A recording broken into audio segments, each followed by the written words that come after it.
அன்பார்ந்த இறைமக்களே, கிறிஸ்துவின் மறுப ஜபக்குழியின் வாயிலாக இன்று உங்களை சந்திப்பதில் நான் பெரும் மகிழ்ச்சி அடைகிறேன். மக்களை, சந்தோஷமாக இருக்கீங்களா? நிறைவாக இருக்கீங்களா? மகிழ்ச்சியாக இருக்கீங்களா? மன அமைதியாக இருக்கீங்களா?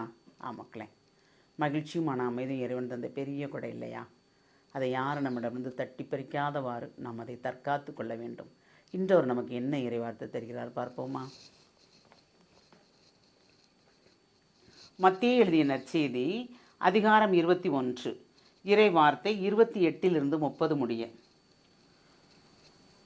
மேலும் இயேசு, இந்த நிகழ்ச்சியை பற்றி நீங்கள் என்ன நினைக்கிறீர்கள்? ஒரு மனிதருக்கு 2 புதல்வர்கள் இருந்தார்கள்.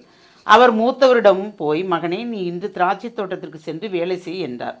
அவர் மறுமொழியாக, நான் போக விரும்பவில்லை என்றார். ஆனால் பிறகு தம் எண்ணத்தை மாற்றிக்கொண்டு போய் வேலை செய்தார்.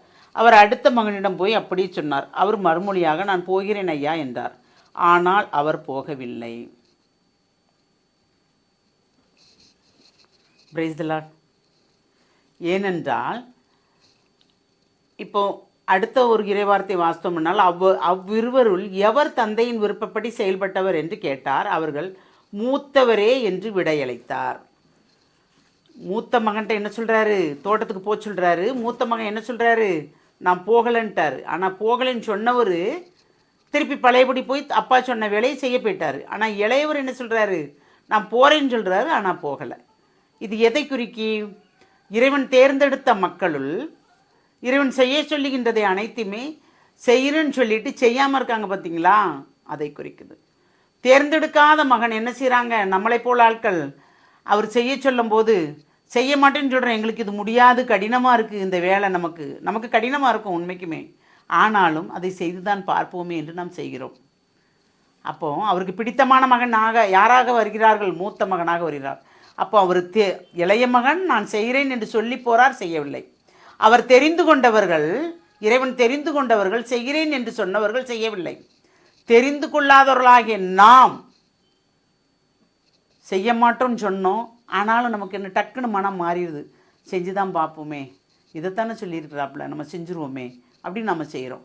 அப்போ நாம் இறைவனுக்கு உகந்த மக்களாக வாழ்கிறோம். Praise the Lord. ஏனென்றால் நாம் எப்பொழுதும் இறைவனுக்கு உகந்த வாழ்க்கை வாழும்படி அவர் விரும்புகிறார். தெரிந்தெடுத்த மகன்களை தேடுகிறார்.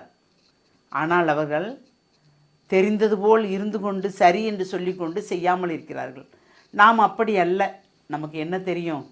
நமக்கு ஒன்றுமே தெரியாது. ஞானம் இல்லை, நுண்ணறிவு இல்லை, நுண்மதி இல்லை, விவேகம் இல்லை, எதுவுமே இல்லை. ஆமாண்டவரே, எங்கள்கிட்ட ஒன்றுமே இல்லை, நாங்கள் வெறுமை.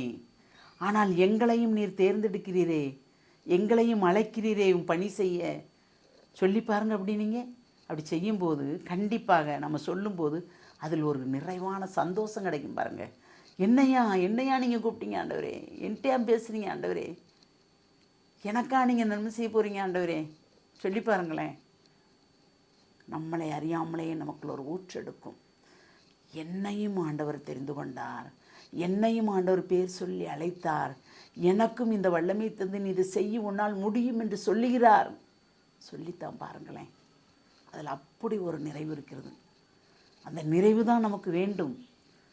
முடியாது என்று சொல்லுகிறோம், ஆனால் அவர் என்ன சொல்லுகிறார்? உன்னால் முடியும். பிரேஸ் தி லார்ட் சொல்லுகிறார் இறைவன். உன்னால் முடியும், நீ செய்வாய் என்று என்னையும் உங்களையும் பார்த்து அவர் சொல்லுகிறார்.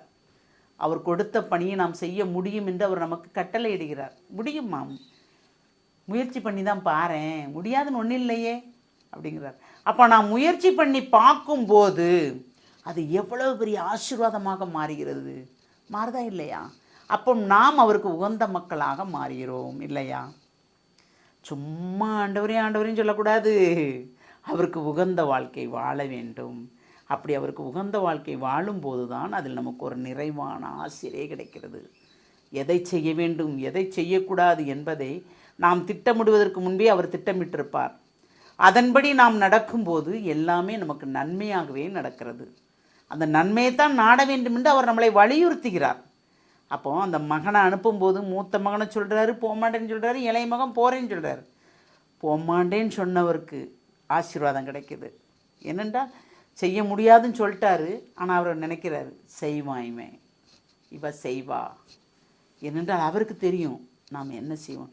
நான் செஞ்சிருவேன் அப்படின்னு சொல்லுவாங்க, ஆனால் அவங்க செய்ய மாட்டாங்க. தெரிந்தெடுத்தவர்கள் அவரை விட்டு விலகுவார்கள், தெரிந்து கொள்ளாதவர்கள் அவரிடம் நெருங்குவார்கள்.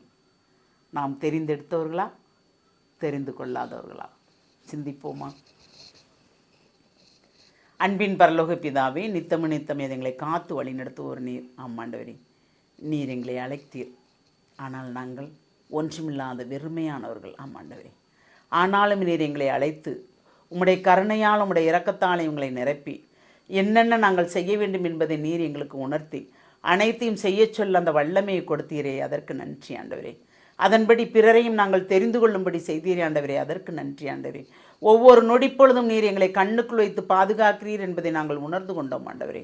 எப்பொழுதும் நாங்கள் இந்த பாதுகாப்பில் இருக்க வேண்டும் என்று விரும்புகிறோம். அந்த பாதுகாப்பை நீர் தரப்போகிற கிருபைக்கு நன்றி கூறி எங்களை முழுமையாக உம்முடைய இரக்கத்துக்குள் ஒப்புக் கொடுக்கிறோம். ஜெபம் கேட்கும் நல்ல பிதாவே. ஆமேன், ஆமேன், ஆமேன்.